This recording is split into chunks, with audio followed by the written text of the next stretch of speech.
maskaxdii dunidu malaasan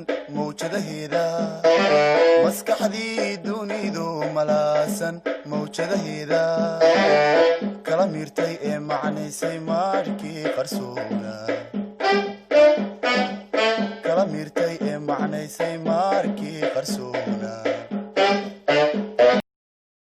بسم الله الحمد لله والصلاة والسلام على رسول الله. We have been discussing grade 11 unit a unit for grade 12, and we have talked about these activities before we were here.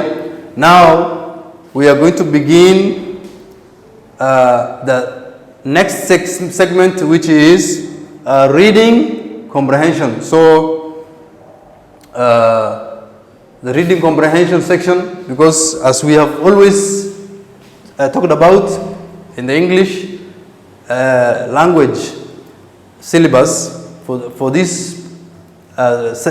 secondary syllabus, the books are divided. They are, layout, they have sequence of alphabetical sequence where A, B, C, D, E, sometimes G, H, but basically A stands which caters for listening and speaking. Then we have B, which is reading comprehension. Then C, which is for vocabulary, and then D, grammar, and E could be any other aspect of the English language. It could be oral literature, it could be language practice, fun sport, those so many other aspects of language which may come in. Then final segment we have E, which we always call write on, where the student is now required to produce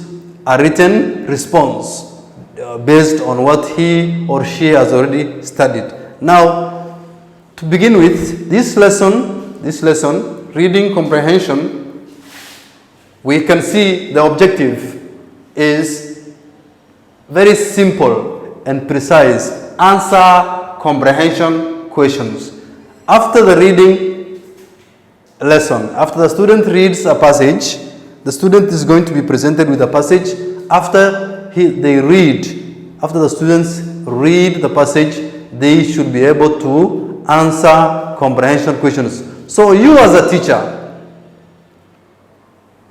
the criteria you will use student to read the comprehension, we have discussed before so many methodologies: loud reading, silent reading, depending on the content or the text, the length of the text which they are going to read.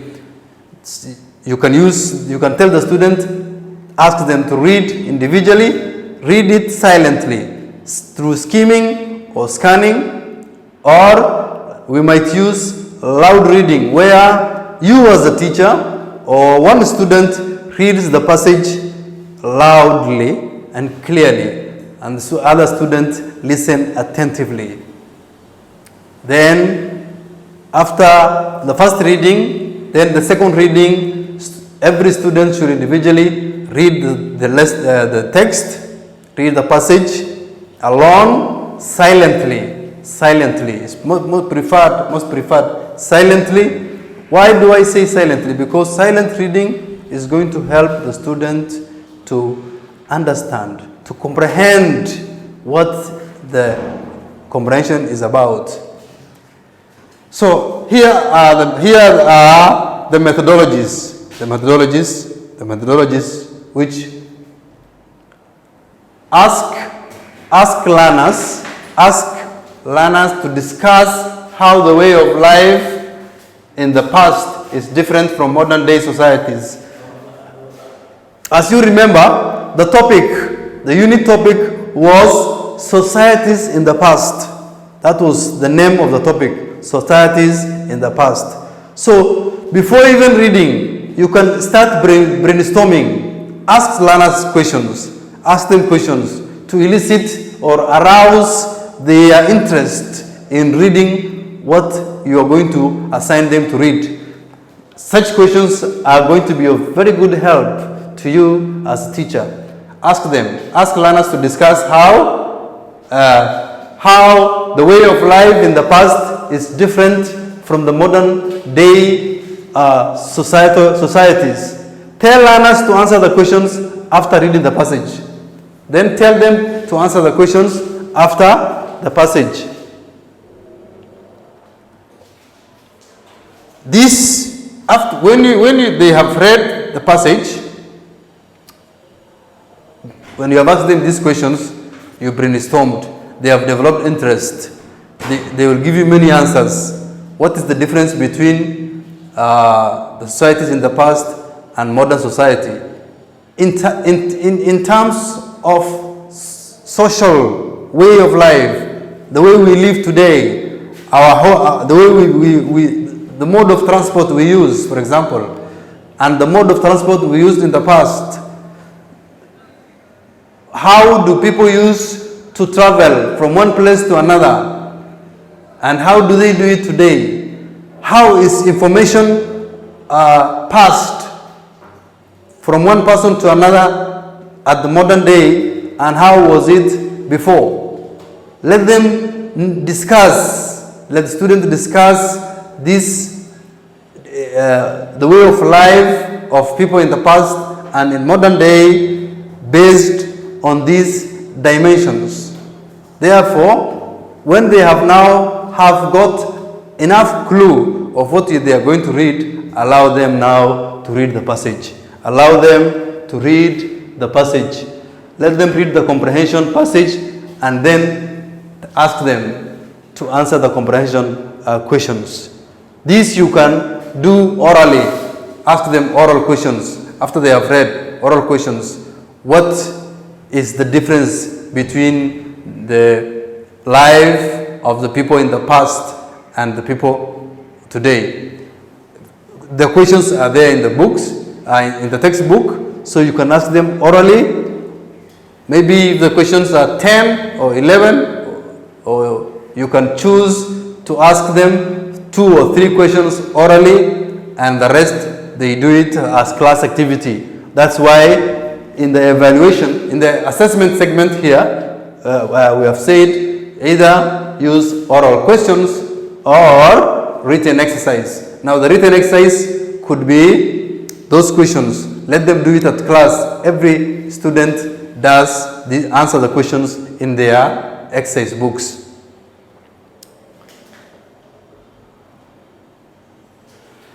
Now, after reading comprehension,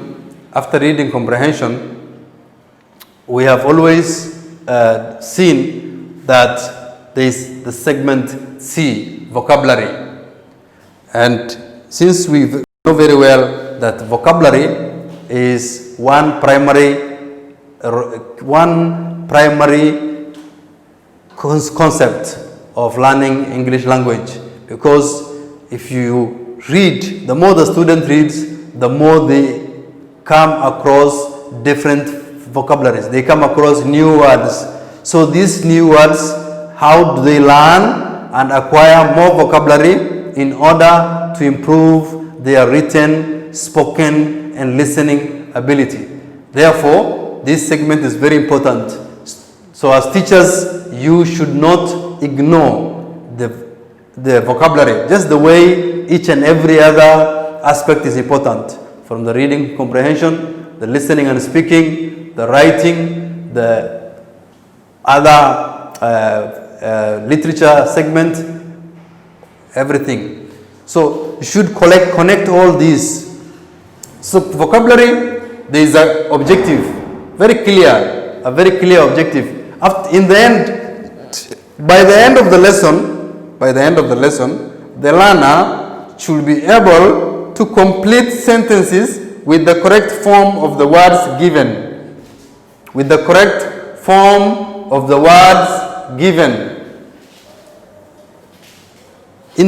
You will find in the textbook after the reading comprehension questions, sometimes, mostly, we provided a box which contains words selected from the text that students have read or are going to read. Then there are sentences below the box which asked, now there's a question, complete these sentences using the words in the box. So you as a teacher must confirm that the students have filled the blank spaces using the words, the correct form of the words that are given. Correct form. Correct form here means sometimes a word might be read or write, talk, speak. These words could have been in the box. Very simple words. But in the way they are used now, because vocabulary test, you also language usage. The command of the student, how far has this particular student or these students have reached in learning vocabulary? How far? So those words, read, write, speak, in the sentence might change form. For example, if there is a sentence, Mariam dash a letter to her friend Aisha. She will pick right, definitely, right. But is it the correct form? If she says, Mariam had write a letter to her friend Aisha. You can see that will not make sense. The word form, the correct form should be written. Mariam had written a letter to her friend Aisha. So that's why we are saying sentences with the correct form of the words in the box, correct forms of the words given.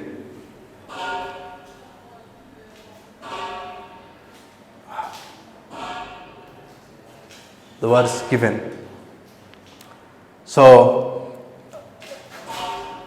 that's for the vocabulary. Now grammar, then next segment will be grammar. And the objective is demonstrate appropriate use of quantifier. The appropriate use of quantifiers. Appropriate use of quantifiers.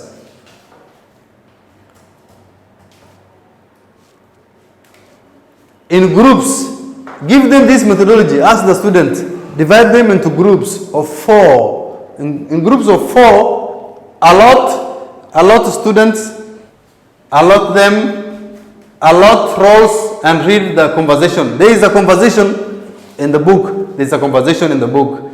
Give them roles. You doctor, you patient, for example, role play. Then skimming a text to identify quantifiers such as a lot of, few, a few, little, etc. As we have said, this is another technique of reading, skimming and scanning. Let them skim and scan to identify quantifiers such as a lot of, few, a few, a little, etc. Number 3, ask learners to copy the table in the exercise book. There is a table which you will find in the textbook that's going to require a student to they should copy the table and in the exercise book and make sure they complete. Now you as a teacher you have to check whether they have done it correctly. Then E, we have write on. Finally, as we have always seen in every topic, in every unit, the last segment is write on. So this is let learners write a composition explaining clearly what should be done to minimize indiscipline in the schools. As you can see, this is a composition that is very relevant to our contemporary life. discipline. How can we maintain discipline? How can we maintain clear, explaining clearly what should be done to minimize indiscipline in the school? Because indiscipline is part of life. You see, discipline is a good norm, but indiscipline is also part of our life. You will see some students might be indisciplined in the school, anywhere, in the market, everywhere you go, there's someone who does not adhere to discipline. So give them this topic, a topical imaginative composition at the end of this unit. This composition, one, is very, very familiar. The student identifies himself or herself with very easily. So it is very easy for him or her to write on this topic.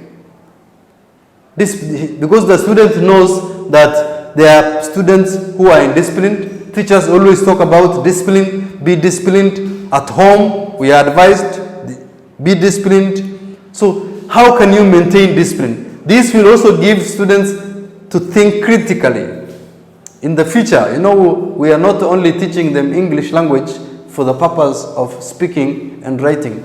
We are also empowering these students and giving them life skills that's going to help them after school and in the whole of their life. We will go into such compositions, which the way to access is written exercise. This one, there is no oral question. You give the topic, the student writes about it. Write on that topic, should be precise.